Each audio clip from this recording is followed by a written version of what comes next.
بسم الله الرحمن الرحيم.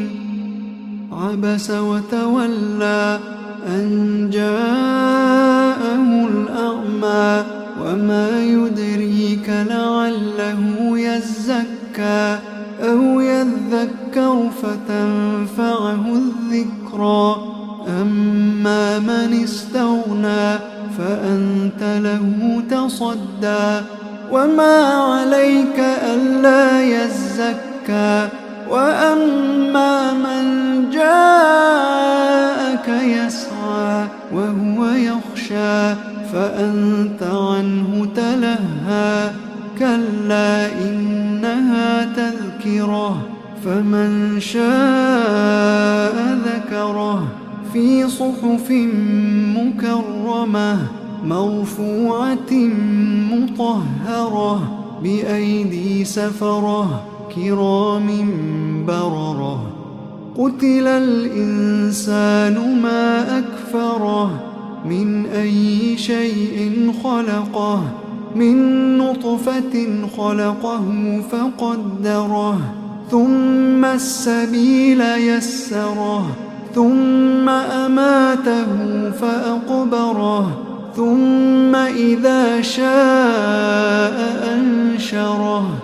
كلا لما يقض ما أمره فلينظر الإنسان إلى طعامه أنا صببنا الماء صبا ثم شققنا الأرض شقا فأنبتنا فيها حبا وعنبا وقضبا وزيتونا ونخلا وحدائق غلبا وفاكهة وأبا متاعا لكم ولأنعامكم.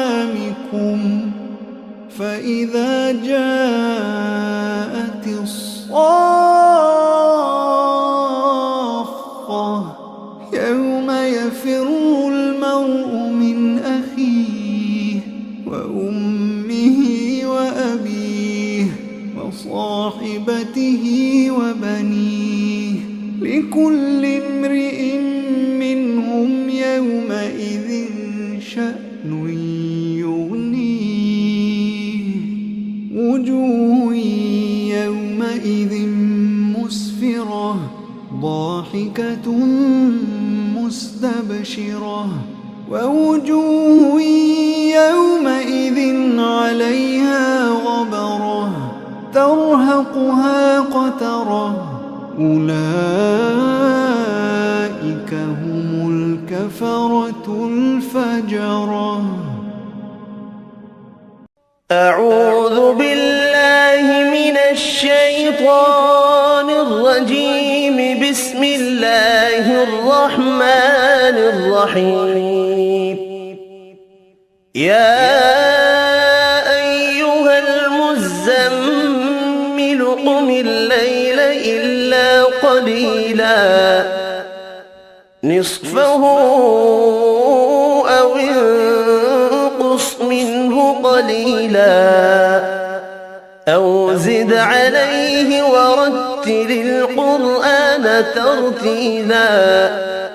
إنا سنلقي عليك قولا ثقيلا. إن ناشئة الليل هي أشد وطئا وأقوم قيلا. إن لك في النهار سبحا طويلا.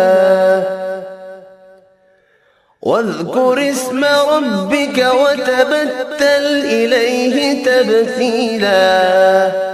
رب المشرق والمغرب لا إله إلا هو فاتخذه وكيلا. واصبر على ما يقولون واهجرهم هجرا جميلا.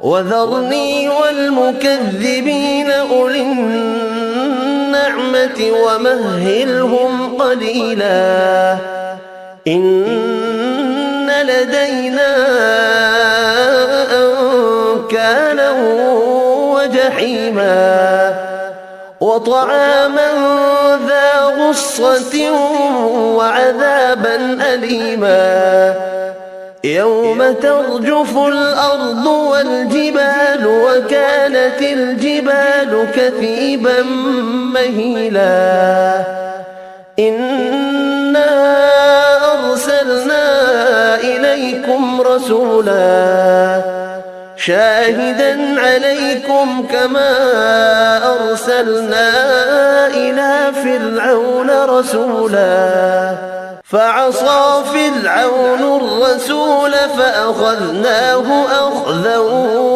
وبيلا فكيف تتقون إن كفرتم يوما يجعل البلدان شيبا السماء منفطر به كان وعده مفعولا إن هذه تذكرة فمن شاء اتخذ إلى ربه سبيلا إن ربك يعلم أنك تقوم أدنى من ثلثي الليل ونصفه وثلثه وطائفة من الذين معك والله يقدر الليل والنهار علم أن لن تحصوه فتاب عليكم فاقرؤوا ما تيسر من القرآن علم أن سيكون منكم مرضى وآخرون يضربون في الأرض يبتغون من فضل الله وآخرون يقاتلون في سبيل الله فاقرؤوا ما تيسر منه وأقيموا الصلاة وآتوا الزكاة وأقرضوا الله قرضا حسنا وما تقدموا لأنفسكم من خير تجدوه عند الله هو خيرا وأعظم أجرا واستغفروا الله إن الله غفور رحيم صدق الله العظيم.